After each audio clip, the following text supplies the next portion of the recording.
think it's a privilege to call yourself and it's something that you have to earn. People who knew Tom before he was fully brainwashed say that he was a sweet and loving person, and he's turned into something. Will and Jada were 100% Scientologists, period. I have a lawsuit against Jada, and I'm in court right now for the civil restraining order, and I mentioned the Church of Scientology in that for the man. Somebody put a dead dog in a trash bag. I've heard the stories of what happens, and I've seen these kinds of someone to constantly walk behind you and say, you're insane.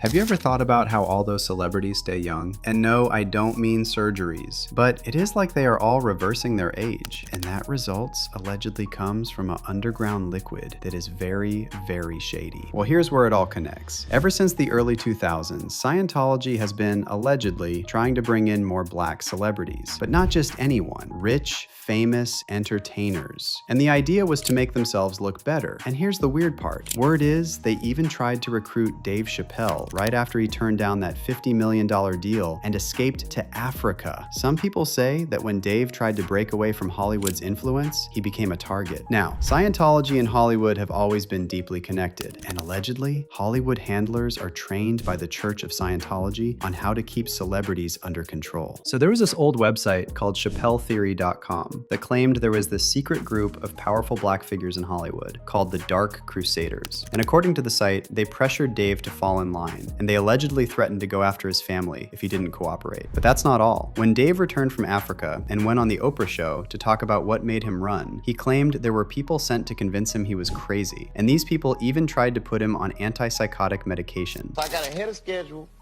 and I bounced. And I didn't tell anybody where I was going. The whole time, they're trying to convince me I'm insane. They were trying to get me to take psychotic medication. Yeah.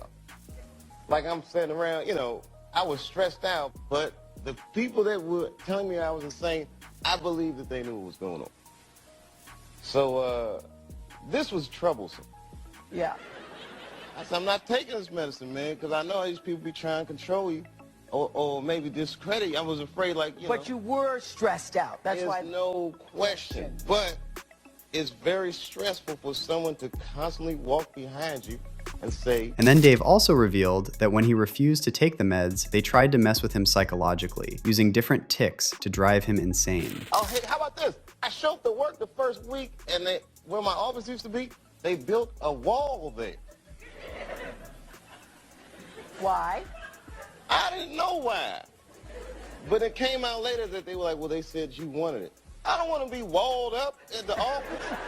I like hanging out. Now here's where it gets really dark. All that stuff they did to Dave, a lot of people think those tactics came straight out of Scientology's playbook. See, Scientology has this thing called fair game. It's not just a phrase, it's an actual policy their founder, L. Ron Hubbard, wrote back in the 1960s. Basically, if they label you an enemy, all bets are off. Hubbard literally said people who are fair game can be tricked, sued, lied to, or destroyed. And he also said you can deprive them of property or injure them by any means. And get this, he even wrote that if someone attacks Scientology, you should ruin him utterly. If you are deemed an enemy of the Church of Scientology, they are going to use any mean possible to come after you. And it's just nasty stuff. What do they call that again? They have a word for it. Fair game. Fair game. And can you explain what that is? Fair game is, like I said, it was the actual written policy of anybody who's been deemed an enemy of the Church of Scientology. You use any tactics possible to come after them. They are fair game. Wow. It's like the cops too. I mean, you've chatted about the LAPD. Not long ago, the Hollywood Division police station on Wilcox, they used to have a Scientology kiosk inside of there. Wow, really? And there are Hollywood cops who are in the Church of Scientology. Now, officially, they canceled the term fair game in the late 1960s. However, whistleblowers have said the tactics never stopped. They just stopped using the name. In fact, Scientology argued as late as 1985 that going after their enemies is a core religious practice protected by the Constitution. So what do these tactics actually look like? Well, one of their specialties is something called a noisy investigation. Here's how it works. They hire private investigators to call up your friends, your neighbors, your coworkers, anyone connected to you, you and tell them they're investigating you for crimes. Not because they're looking for anything real. The whole point is to wreck your reputation and make everyone around you think you're a criminal. They've done this to journalists, to former members, to anyone who spoke out. And here's the part that connects back to Hollywood. A lot of people believe that many of those handlers and fixers in the entertainment industry are actually trained in these techniques. Scientology has deep roots in Hollywood. They've had a celebrity center for decades, and they've worked with everyone from Tom Cruise to Jerry Seinfeld. And allegedly, those fair game tactics didn't stay inside the church. They leaked out into the industry. Remember celebrity bodyguard Big Homie CC? He claimed that Diddy didn't come up with those blackmail tactics on his own. He allegedly learned them directly from his Scientologist friends in Hollywood. What do you think about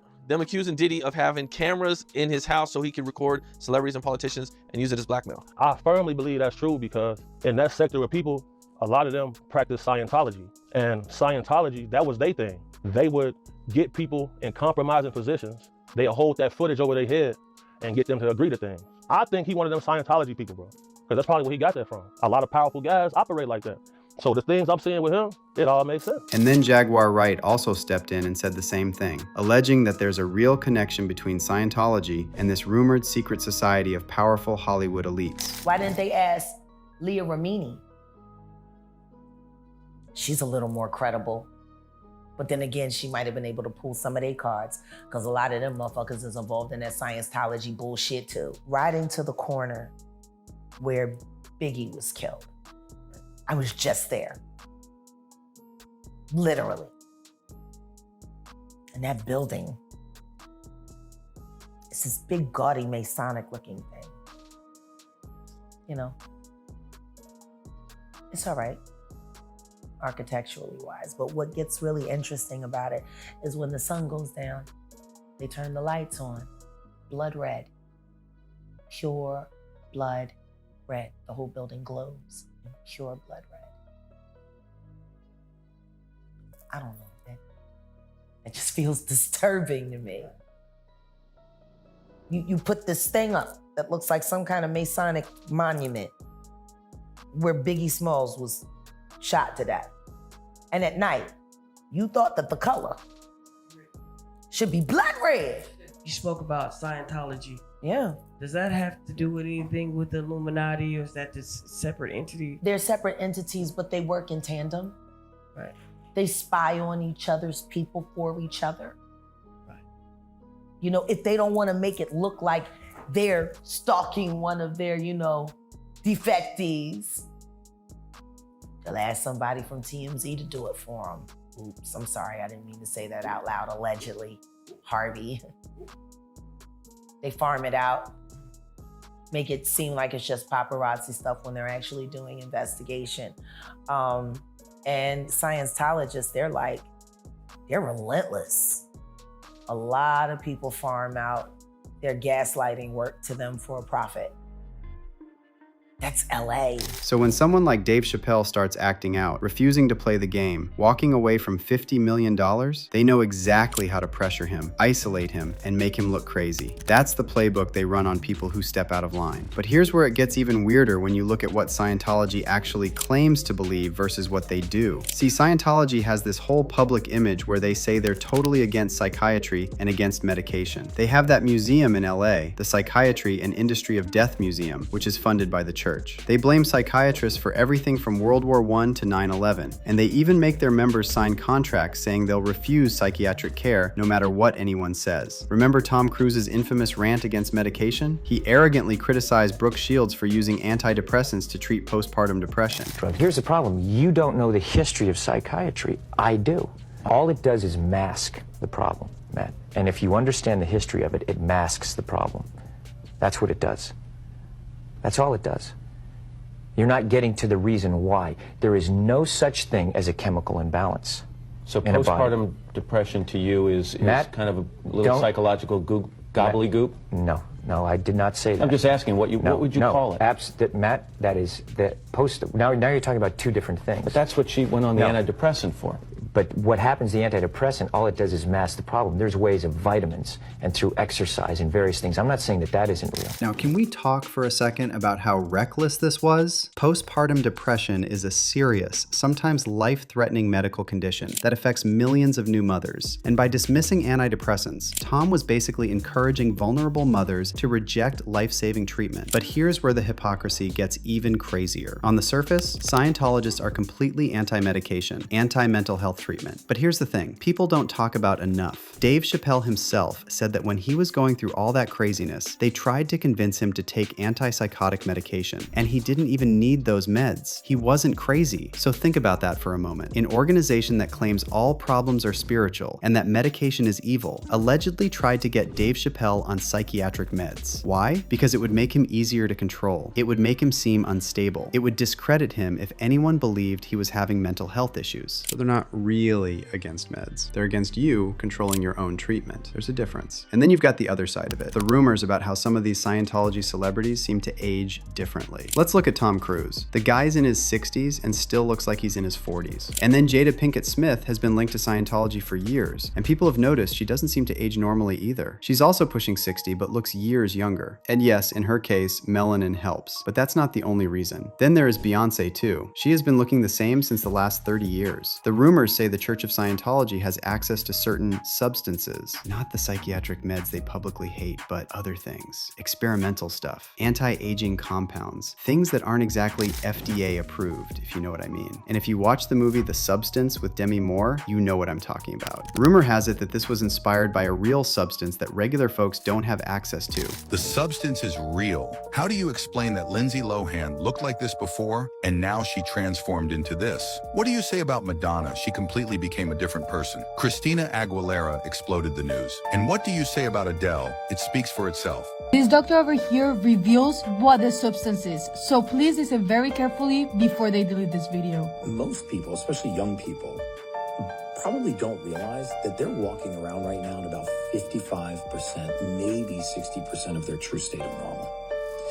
There is a nutrient, amino acid, substrate, compound, an element missing from their body that if they knew what it was, would make the difference between them being an average person and being a super. See, the Church of Scientology has deep pockets, and they take care of their top celebrities. Is it just plastic surgery and expensive skincare? Maybe. But when you look at how secretive the church is about its upper-level practices, and how they control every aspect of its members' lives, it's not crazy to think they've got access to things the public doesn't know about. Now here's where it gets really, really dark. I can't elaborate too much on this, but check out what Sandra Bullock said about this special type of microneedling she gets to stay young. Now, Sandra Bullock has never publicly endorsed Scientology, and it's not clear if she's a member. However, there were rumors back in the 2000s that the Church of Scientology allegedly tried to recruit Sandra to be Tom Cruise's new wife. So you've got two faces of the same organization. One face says medication is evil and psychiatry is a scam. The other face allegedly uses medication to control people they see as threats, and possibly uses other secret substances to keep their star players looking young and marketable. But now I want to hear your thoughts on all this. Is it all just a coincidence? Or is there actually something going on behind the scenes? Why would an organization that claims to hate medication turn around and allegedly try to put someone on antipsychotics they didn't need? And what do you think these substances are that keep certain celebrities looking decades younger? Drop your take in the comments and stay tuned for the next video.